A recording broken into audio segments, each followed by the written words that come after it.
وننتقل الآن إلى عالم الفن. ففي عصر الأثمان الباهظة جاءت الممثلة والمخرجة المسرحية رين صعب لتقول هل قد رخيص. هذا العنوان الذي أطلقته على عملها المسرحي الجديد. مسرحية هل قد رخيص، والتي تدور أحداثها في قالب الكوميديا السوداء، حيث يمثل هذا العمل 5 حالات نفسية متغايرة تجتمع بداية لتخلق قالبا كوميديا سهلا. غباء إحدى الشخصيات كسره لتنتقل المسرحية إلى قالب تراجيدي بحت تتساوى فيه تعاسة الشخصيات على الرغم من اختلافهم. البشر رغم كل التناقضات متشابهين. ما الذي سيجمع بين الأضداد كلها في هذا المكان الصغير؟ وما الذي يبيع بثمن رخيص؟ أسئلة نتعرف على إجابتها مع الممثلة والمخرجة المسرحية رين صعب. رين، أهلا وسهلا، أنت معنا من العاصمة اللبنانية بيروت. صباح الخير. صباح النور، اهلا وسهلا فيك. صباح الخير واهلا وسهلا بك. يعني نتحدث عن 5 شخصيات، اختلاف بينهم، لكن وينتقلون طبعا من حاله الى حاله. يعني حدثينا عن تفاصيل اكثر عن هذا العمل، عن ما يميزه، عن هذه الحالات والشخصيات ال5. تفضلي. هل قد رخيص مسرحيه عرضناها بشهر نوفمبر ببيروت. كانت أحداثها بتدور بأولها بطابع كوميدي بحت عن 5 شخصيات مثل ما قلتوا، بيجمعون حياة يومية بقلب محل هن تعودوا يجوا عليه. وهول شخصيات بنشوف قديش تفاصيل الحياة الصغيرة والتافهة بتعلقهم ببعضهم. يعني 5 سنين وهن بيشوفوا بعض، 5 سنين بيضحكوا على نفس القصص، بيتعلقوا بنفس القصص، بيحكوا عن نفس الأشياء. كل واحد كاركتير مختلف. بنشوف الأزعر، بنشوف البنت الفقيرة واللي مضطرة تتعلق بالناس لحتى تقدر تعيش، المثقف المفلسف كتير، صاحبة المحل اللي هن بيجوا عليه اللي هي كتير معلقة فيه لأنه ورثته عن جوزها. بنشوف المرأة الخاينة اللي كل يوم تهرب من بيتها لتفوت لهون بحجة إنها مضيعة ابنها. فهول الأشخاص اللي بتجمعهم 5 سنين نفس الحالة ونفس الحياة والروتين، رح يفوت بهيدا الليلة إنسان يكب فيهم حلم إنه هو رح ياخدهم لبلاد برا على هوليوود لحتى ينشهروا.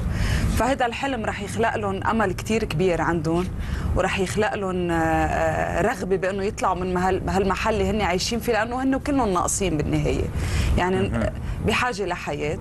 فهذا الإنسان رح يوقعهم نتيجة كذبة وينصبهم ب 1500 ليرة لبنانية بس، وراح يقعدهم قدام الكاميرا ويجبرهم يحكوا عن حالهم.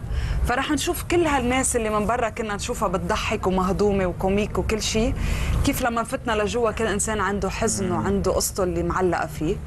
وهال 1500 رح تخسرهم حقيقتهم وتربحهم كذبه.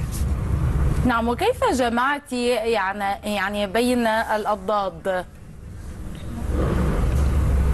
هو لأنه المحل اللي هن فايتين عليه هو بيشبه مثل محل، مثل مطعم أو خمارة بفوتوا عليها.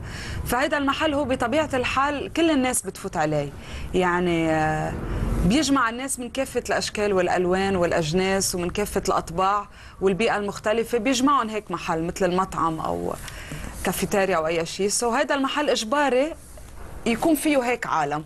بس اللي خليهم معلقين فيه ويترددوا عليه انه صاحبة هذا المحل كانت ما تدفعهم حق الاشياء اللي بيطلبوها، لانها بتعرف حقيقتهم، هي الوحيده اللي كانت واعيه حقيقتهم. نعم. وكيف كانت ردود الفعل حول هذا العمل؟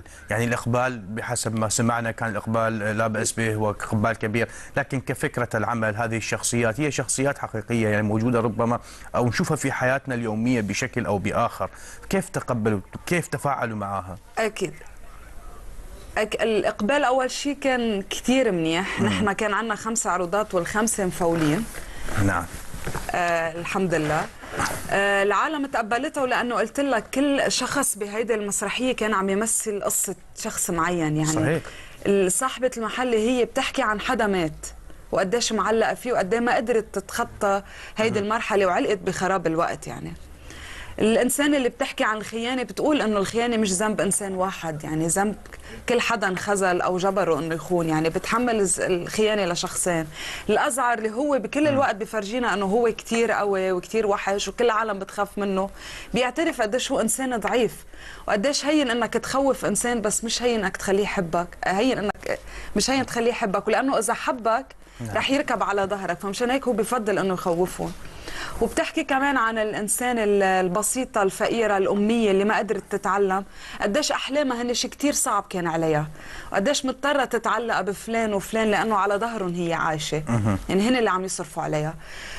والمفلسف اللي قدر يفهم ويقرا وقدر يعرف كل شيء شو ما بدك بيعرف هو، نعم. بس ما قدر يفهم جمال اللي هو انغرم فيها وما قدر يعبر لها عن حبه بكل الوقت. نعم. هودي هن الشخصيات. اكيد كل حدا كاركتر رح يدق بفئه معينه من الناس اللي عم يحضروا هالمسرحيه، وكل الناس كان الفيدباك تبعها انه قديش ضحكتينا بكيتينا بالاخر. طب يعني او انه مثلا نعم، يعني انت اخترتي شخصيات مقتبسه من الواقع وبمر فيها اغلب الناس، يعني كل شخص بيعرف أكيد. نوع من انواع هاي الشخصيه اذا ما كان بيعرفهم الخمسه، لكن اختيارك للممثلين كان ايضا من مقتبس من شخصيات حقيقيه ام من ممثلين محترفين فقط؟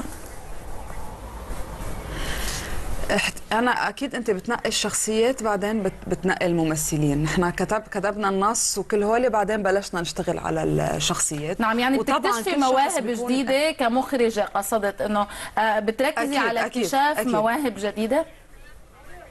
اكيد، ما هو انا الشخصيات اللي موجودين معي بالمسرحيه نعم. كانوا من عندي من محترف التمثيل اكسبرس اند امبرس، يس هن كانوا تلاميذ عندي وكانوا قاطعين تقريبا ب6 اشهر او 7 اشهر عم يتعلموا تمثيل نعم. وكانت نتيجه هيدا الشغل كله سوا انه قدرنا نطلع بالمسرحيه وانا كنت عم مثل معهم. اكيد. يعني برايك ما هي اهميه ورش العمل في العمل المسرحي؟ ويعني لو تحدثينا ايضا بصوره عامه بما انه انت تقومين بورش عمل أكيد. يعني عن اهميه المسرح او عن مستوى المسرح في لبنان. أول شيء مستوى المسرح بلبنان هو دايما في تقدم مستمر. نعم. ودايما المسرح بلبنان تميز بجماله وجودته ورقيه والأفكار الحلوة نعم. والطريقة الحلوة اللي بنقدم فيها مسرح بلبنان، كان كوميدي ولا كان تراجيدي ولا كان عبثي ولا شو ما كان. هلا أهمية المحترف التمثيلي هو أنا بحسه شيء كتير ضروري بأيامنا هلا، لأنه الجيل اللي قبلنا كتير كان ممنوع من انه يروحوا على التمثيل، او انه مثلا شو بدك تعمل، بدك تصير ممثل يا امي ما بتعمل خبز يا بيي هيدي شو بدك فيها، فانجبروا يفوتوا بدومين يمكن هن كانوا بيرغبوا اكثر انهم يروحوا على التمثيل. لما صار في هاي المحترفات وصارت اكثر معروفه بلبنان وصارت العالم عم تتقبلها اكثر، صرت تشوف كل الناس اللي كان عندها هدف انها تمثل عم ترجع لتمثل، وتكتشف انه عن جد في ناس كان عندها مواهب كثير حلوه وكثير قويه، ولو قديش برم عليها الزمن بعدها عم تقدر تعبر عنها بطريقه كثير حلوه وتطلع من حالها. ولحد هيدا الشيء على جنب كمان في الناس اللي هي بحاجه لانها تطلع من حالها، لانه ستريس الحياه والشغل. طيب. نعم. والجاز اللي لا يعني أنا طبعا متفاعل معك، منسد بشكل جيد، لأنه للمسرح طبعا حقيقة أهمية، لكن أغلب الجمهور الآن يلجأ إلى السينما، لهذا السبب سألتك عن مستوى المسرح. صح. وكيف الإقبال عليه. تفضلي كمل. مزبوط، كنت عم اقول لك انه كل الناس يعني في ناس عندها ستريس بيومياتها وبروتين حياتها، وفي ناس حاسه انه مثلا ما بتقدر تعبر، ما عندها سيلف كونفيدنس، ما عندها بتوصل لمحلات مثلا ما بيقدر يطلع صوتها. والقصص كثير واجهتهم عندي بالورك شوب، وكانت العالم عم تجي لحتى تطلع من هيدا الشيء. فبتشوف مختلف الناس اللي جاي كل واحد عنده هدفه معين، وكله هيدا بقلب هيدا المحترف عم نقدر نكون كجروب واحد جامعين بين الفرح وبين الحزن، بين قد الواحد يقدر يطلع من حاله، قديش يعالج المشكله اللي هو فيها ليوصل باخر الورك شوب هو مقتنع وواصل للشيء اللي كان من الاصل بده يفوت عليه. نعم، جميل أكيد. جدا. وانت كيف ترين مستقبل المسرح في لبنان تحديدا؟ يعني اليوم مع التغيرات، مع وجود حريه، مع كل اللي عم بيصير في الوطن العربي بشكل عام وفي لبنان تحديدا، كيف ترين المستقبل؟ أنا بشوف أنه الفن ولا مرة تأثر بالوضع العام، ومش لازم يتأثر، لأنه هو الصورة الجميلة دايما للمجتمع، ونحن لازم نضلنا مركزين عليه، نضلنا معلقين العالم بشيء كتير حلو.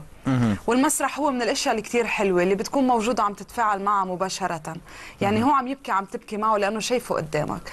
فأنا بتخيل أنه نحن نحن مناح ورح نكون احسن بكتير، لانه نحن ناس بنحب الحياه، وخصوصي اهل الفن كتير بنحب الحياه، ورح نضلنا مسافرين، ورح يضل المسرح عم يتقدم بلبنان، واكيد نحن بالف خير الحمد لله. طيب رين، يعني قبل ما اختم مع حضرتك، انت قلتي ان انت كنت واحده من الشخصيات الخمسه، كنت او جسدتي اي شخصيه؟ نعم. أنا صاحبة المحل اللي هن جايين عليه. أنت صاحبة المحل. إذا رين صعب. نعم، المخرجة والممثلة المسرحية اللبنانية، كنت ضيفة كريمة معنا عبر الأقمار الصناعية من العاصمة اللبنانية بيروت. شكرا لك وأهلا وسهلا بك.